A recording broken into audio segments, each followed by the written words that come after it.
আসসালামু আলাইকুম। কালকে কোনো এক জায়গায় অভিষেক ব্যানার্জির সভা ছিল, সেখানে সে গিয়েছিল। গাড়ি থেকে নামতেই সেখানকার এলাকার মানুষজন তার উপর চড়াই করে, তাকে চোর চোর বলে স্লোগান দেয় এবং ডিম ছুঁড়ে মারে, পাথর ছুঁড়ে, এবং সে কোনো রকমভাবে তার যে দেহরক্ষী ছিল তারা তাকে কোনোভাবে কৌশল করে তাকে হেলমেটটা পরিয়ে দেয়, সে প্রাণে বেঁচে যায়। সে আবার দেখুন, পার্টি সবাই করে, পার্টিতে কথার অমিল হতেই পারে। এক একটা পার্টি আর একটা পার্টিকে আর এক রকমভাবে যে কোনোভাবে কথা বলতে পারে।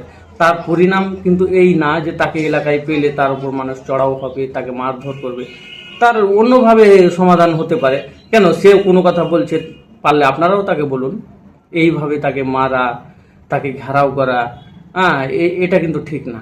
এটা কিন্তু অ্যাকচুয়ালি সলিউশন না। তো যাই হোক, এটা খুবই তীব্র নিন্দা জানাই আমি এই ঘটনাটাকে। যারা বা যিনারা করেছেন খুবই অন্যায় করেছেন।